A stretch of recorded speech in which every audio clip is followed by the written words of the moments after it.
হাফিজ মোহাম্মদ নাসিম নবম শ্রেণীর ছাত্র, হিজ বিভাগে পাঠরত। সে বর্তমান অতীতের ফিলিস্তিন নিয়ে বক্তব্য রাখবে। বক্তব্য করতে আসছে আমাদের স্নেহধন্য ছাত্র হাফিজ মোহাম্মদ নাসিম, তপনা মাদ্রাসা ফাইজুল উলুমের স্নেহধন্য ছাত্র হাফিজ মোহাম্মদ নাসিম।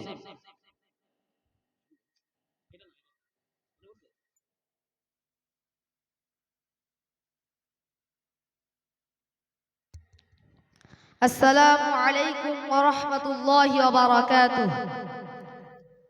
আজ তপনা মাদ্রাসা ফাইজুল উলুমের বাৎসরিক দোয়ার মজলিস এর সভার সভাপতি ও বিশেষ ব্যক্তিবর্গ ও সম্মুখে আগত মেহমান, আমার শিরতাজ শিক্ষক মণ্ডলী ও ছাত্র সহপাঠী এবং শ্রবণকৃত দূর পর্যন্ত ধর্ম বর্ণ নির্বিশেষে সকল শ্রোতামণ্ডলী, সকলকে ইসলামিক পদ্ধতিতে শান্তির বার্তা জানাই। আসসালামু আলাইকুম ওয়া রাহমাতুল্লাহি ওয়া বারাকাতুহু।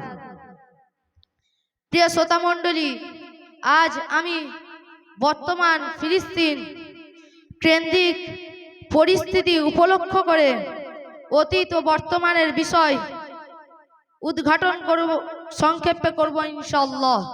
ওমা তাওফীকি ইল্লা বিল্লাহ। পৃথিবীর ইতিহাসে ইংরেজদের বেঈমানির অগণিত উদাহরণ আছে, তবে সবচেয়ে মর্মান্তিক ও দুঃখজনক উদাহরণ হচ্ছে ফিলিস্তিন। ইংরেজরা প্রথম বিশ্বযুদ্ধের 1914 থেকে 1918 সময় ফিলিস্তিনি আরবদের কথা দিয়েছিল, তোমরা যদি তুর্কিদের সঙ্গে যোগ দিয়ে লড়াই না করো তবে তোমাদের সেলফ ডিটারমিনেশন স্বাধীন ফিলিস্তিন রাষ্ট্র দেব। ওদিকে আরবদের অগোচরে ইহুদিদের প্রতিশ্রুতি দিয়েছিল, তোমরা যদি জার্মানিকে অর্থ সাহায্য বন্ধ করে সে অর্থ ইংরেজকে দাও তবে যুদ্ধের পর ফিলিস্তিনে তোমাদের ন্যাশনাল হোম নির্মাণ করতে দেওয়া হবে। প্রিয় সুধী, ইংরেজদের এই দুমুখ নীতি প্রকাশ পেল প্রথম বিশ্বযুদ্ধ শেষে। এই যুদ্ধের আগে ইসরায়েল ও ফিলিস্তিন ছিল তুরস্কের উসমানিয়া সাম্রাজ্যের অধীনে। ইংরেজদের ষড়যন্ত্রে তুরস্কের মুসলিম খেলাফত ভেঙে যায় এবং একটি গুলিও খরচ না করে ইরাক, সিনাই উপত্যকা, ফিলিস্তিন ও জেরুজালেম দখল করে নেয় ব্রিটিশ বাহিনী। ইসরায়েল, ফিলিস্তিন, সিরিয়া, জর্ডান ও লেবানন চলে যায় ইংল্যান্ড, ফ্রান্সের দখলে। 1917 এর 2 নভেম্বর সে সময়ের ব্রিটিশ পররাষ্ট্রমন্ত্রী আর্থার জেমস বেলফোর একটি চিঠিতে ফিলিস্তিনি ভূখণ্ডে ইহুদি রাষ্ট্র প্রতিষ্ঠার প্রতিশ্রুতি দেন, যেটা বেলফোর ঘোষণা নামে পরিচিত। ইউরোপের নানা দেশে ইহুদিরা ছড়িয়ে ছিটেছিল, তবে এই বেলফোর ঘোষণার মাধ্যমে দলে দলে ইহুদি আসতে শুরু করলো ফিলিস্তিনে। ওদিকে বেঈমান ইংরেজ ক্ষমতা লিপ্সু ও আরেক বেঈমান জাতি ইহুদিদের ইউরোপে রাষ্ট্র তৈরির পক্ষে কখনো সমর্থন দেয়নি, বরং ঝামেলাবাজ ইহুদিদের ঠেলে দিয়েছে মধ্যপ্রাচ্যে। রোমান সময় থেকে ইহুদিদের ছোট্ট একটি ধর্মীয় গোষ্ঠী সেখানে বাস করত। তাদের সংখ্যা ছিল মাত্র কয়েক হাজার। নিজেদের রাষ্ট্র প্রতিষ্ঠার সম্ভাবনা উজ্জ্বল হওয়ায় বিপুল সংখ্যক ইহুদি ইউরোপ থেকে পাড়ি জমায় ফিলিস্তিনে। ব্রিটিশদের সহায়তায় 1918 সালের মধ্যেই তাদের সংখ্যা হয়ে যায় 20,000, যা 1923 সালে দাঁড়ায় 35,000 এবং 1931 সালে 1,80,000। প্রিয় সুধী, এর মধ্যেই ব্রিটিশদের সহযোগিতায় 1918 সালে তৈরি হয় গুপ্ত ইহুদি বাহিনী হাগানা। এই বাহিনী প্রথম দিকে ফিলিস্তিনি জনগণের বিরুদ্ধে ইহুদিবাদীদের সহায়তা করত। পরবর্তী সময়ে তারা সংঘবদ্ধ সন্ত্রাসী বাহিনীতে পরিণত হয়। শুধু ফিলিস্তিনদের বাড়িঘর ও ক্ষেত খামার দখল করে তারা ক্ষান্ত থাকতো না, বরং জোর করে বিতাড়িত করত। বাজার ও রাস্তাঘাটে বোমা বিস্ফোরণ ঘটিয়ে ফিলিস্তিনদের মধ্যে আতঙ্ক তৈরি করা ছিল তাদের নিত্য নৈমিত্তিক কাজ। ইউরোপে ইহুদিদের প্রতি নেতিবাচক দৃষ্টিভঙ্গি ও হিটলারের কঠোরতায় 1948 সালে ফিলিস্তিনে ইহুদিদের সংখ্যা হয়ে যায় 6 লাখ। টনক নড়ে আরবদের ততদিন দেরি হয়ে গেছে। নিজের অস্তিত্ব টিকিয়ে রাখতে ফিলিস্তিনি আরবরা বিদ্রোহ শুরু করে। ব্রিটিশ সৈন্যরা ভয়ঙ্কর দমন পীড়নের মাধ্যমে সে বিদ্রোহ দমন করে কঠোরভাবে। বিবিসির খবরে প্রকাশ, এ সময় ৩২,০০০ ইহুদি ব্রিটিশ বাহিনীতে যোগ দিয়ে রণকৌশলী হয়ে ওঠে। ইহুদিরা সেই রণকৌশল সর্বপ্রথম প্রয়োগ করে আরবদের বিরুদ্ধে। এরপর ইহুদি রাষ্ট্র তৈরির চাপ সৃষ্টি করার জন্য ব্রিটিশ সৈন্যদের ওপর। ওদিকে দ্বিতীয় বিশ্বযুদ্ধের পর ইসরায়েল রাষ্ট্রের পক্ষে জোরালো অবস্থান নেন যুক্তরাষ্ট্রের প্রেসিডেন্ট হ্যারি ট্রুম্যান। হিটলারের কবল থেকে বেঁচে যাওয়া ১ লাখ ইহুদি অতি দ্রুত ফিলিস্তিনি ভূখণ্ডে জায়গা দেওয়ার জন্য চাপাচাপি করতে থাকেন। যদিও ব্রিটেন বুঝে গিয়েছিল এত ইহুদিকে তাদের ঔপনিবেশ ফিলিস্তিনে নিয়ে গেলে গৃহযুদ্ধ শুরু হয়ে যাবে, অর্থাৎ ইংরেজ তখন গৃহস্থকে ঘর পাহারা দেওয়ার কথা বলে চোরকে চুরি করার অনুমতি দিল। জাহাজ বোঝাই করে পঙ্গপালের মতো হাজার হাজার ইহুদি এসে আস্তানা গাড়তে থাকে ফিলিস্তিনে। ধীরে ধীরে দখলদার ইংরেজদের নিয়ন্ত্রণের বাইরে চলে যেতে থাকে পরিস্থিতি। এবার জাতিসংঘের মাথায় কাঁঠাল ভাঙতে শুরু করে ইংরেজরা। 1947-এর নভেম্বরে ফিলিস্তিনি ভূখণ্ডে দুটি রাষ্ট্র গঠনের সিদ্ধান্ত নেয় জাতিসংঘ, একটি ইহুদিদের, অন্যটি আরবদের। এই আরব কিন্তু শুধু মুসলিম নয়, এখানে মুসলিমদের সঙ্গে খ্রিস্টান সহ অন্য ধর্মের অনুসারীও ছিল। প্রিয় সুধী, এটি ফিলিস্তিনি ভূখণ্ডকে দ্বিখণ্ডিতকরণ সংক্রান্ত 1947 সালে জাতিসংঘের সাধারণ পরিষদের 181 নম্বর প্রস্তাব ছিল। এই প্রস্তাব অনুসারে ফিলিস্তিনের 45% জমি ফিলিস্তিনি ও 55% জমি ইহুদিদের হাতে ছেড়ে দেওয়া হলো। অথচ তখন অবাধি জোর জবরদস্তি ও সন্ত্রাসী কায়দায় দখল করার পরও ইহুদিরা ছিল মাত্র 10% জমির মালিক। স্বাভাবিকভাবে এই চক্রান্তকে মেনে নেয়নি ফিলিস্তিন ও অন্যান্য আরব দেশগুলো। জাতিসংঘে ইহুদি রাষ্ট্র ইসরায়েলের পক্ষে ভোট দেওয়ার জন্য দুর্বল অর্থনীতির দেশগুলোকে চাপ দিতে থাকে যুক্তরাষ্ট্র।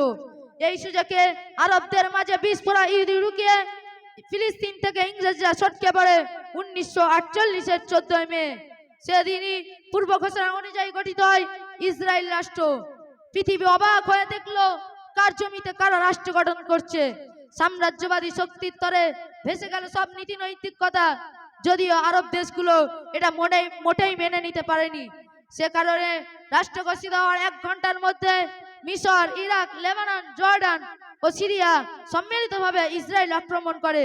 প্রিয় সুধী, তীব্র লড়াইয়ে ইসরায়েলের পরাজয় তখন ছিল সময়ের ব্যাপার। ইহুদিদের অস্ত্রের মজুদও ফুরিয়ে যায়। আর কিছুটা এগোলেই মিশরীয় বাহিনী তেল আবিব কবজা করে ফেলতে পারত, কিন্তু তখনই ইসরায়েল সৃষ্টিদাতার মতো ত্রাণকর্তা হিসাবে আবির্ভূত হয় জাতিসংঘ। ইহুদি ও আরব দেশগুলোকে যুদ্ধবিরতির প্রস্তাব দেয় সংস্থাটি। সময়করণের সঙ্গে পাল্লা দিয়ে ইহুদি ফিলিস্তিন সমস্যা প্রকট থেকে প্রকটতর হয়ে উঠছে। ফিলিস্তিনি ইস্যুতে 1956, 1967 ও 1973 সালে আরো 3 বার ফিলিস্তিন আরব ও ইহুদি যুদ্ধ হয় এবং প্রতিটা যুদ্ধই আরবদের জন্য আরো দুর্ভোগ বয়ে এনেছে। আরো অপ্রতিরোধ্য ও সাম্রাজ্যবাদী হয়ে উঠেছে ইসরায়েল। নিরীহ আরবদের করুণ আর্তনাদ ও আর হাহাকারে গুমট হয়েছে ইহুদি অধিকৃত ফিলিস্তিনি অঞ্চলগুলো। গায়ের জোরে টিকে আছে ইসরায়েল, আর তাদের এই গায়ের জোরের ইন্ধন জুগিয়েছে বিশ্বের 2 সাম্রাজ্যবাদী শক্তি, মার্কিন, ইংরেজ। গত শতাব্দীর 60-এর দশকে পারমাণবিক শক্তি অর্জন করে গায়ের জোর বাড়িয়েছে ইসরায়েল। অসত্য ও অর্থের জোর এতটাই হয়েছে যে ইসরায়েল এখন দুনিয়াকেই গোনাই ধরে না যাচ্ছে, তাই কাণ্ড ঘটাচ্ছে যখন তখন ইচ্ছা মতো নতুন অস্ত্রের পরীক্ষা চালাচ্ছে নিরীহ ফিলিস্তিনি জনগণকে গিলিবিক বানিয়ে। কৃত্রিম রাষ্ট্র তৈরির পর থেকে এখন পর্যন্ত কত আরবদের যে রক্ত ঝরিয়েছে সে হিসাব নেই। যতই দিন গড়াচ্ছে ততই মার খাচ্ছে জায়গা জমি ও ঘরের বৈধ মালিক ফিলিস্তিনিরা। 1977 সালে জাতিসংঘের সাধারণ পরিষদে 29 নভেম্বরকে ফিলিস্তিনি জনগণের সঙ্গে সংহতি প্রদর্শন হিসাবে আন্তর্জাতিক ফিলিস্তিনি সংহতি দিবস হিসাবে গ্রহণ করে। এর 10 বছর পর 1987 সালের 29 নভেম্বর ফিলিস্তিন রাষ্ট্র প্রতিষ্ঠায় জাতিসংঘের সাধারণ পরিষদে United Nations partition plan for Palestine প্রস্তাব অনুমোদিত হয়। এরপর থেকে এ দিনটি আন্তর্জাতিক ফিলিস্তিন সংহতি দিবস হিসেবে পালিত হয়ে আসছে। এরই ধারাবাহিকতায় 1912 সালে জাতিসংঘের সাধারণ পরিষদে ফিলিস্তিনকে প্রথমবারের মতো পর্যবেক্ষক রাষ্ট্রের মর্যাদা দেওয়া হয়। আর 2015 এর 30 সেপ্টেম্বর জাতিসংঘের সদর দপ্তরে ফিলিস্তিনের জাতীয় পতাকা স্থান পায়। সংহতি দিবসে জাতিসংঘের অঙ্গ সংগঠন ইউনেস্কোর আশা ফিলিস্তিনি জনগণ যেন শিক্ষা, সংস্কৃতি ও স্বাধীনতাকে প্রকাশ করার সুযোগ পায়। দেশের নারী ও শিশু সহ সব মানুষ যেন সব ধরনের ঘৃণা, হিংসা ও বিদ্বেষ মুক্ত হয়ে স্বাধীন জীবন যাপন করতে পারে, নিরাপদ ও শান্তিতে থাকতে পারে। এই বলে আমি আমার বক্তব্য শেষ করছি। ওমা আলাইনা ইল্লাল বালাগ। আসসালামু আলাইকুম।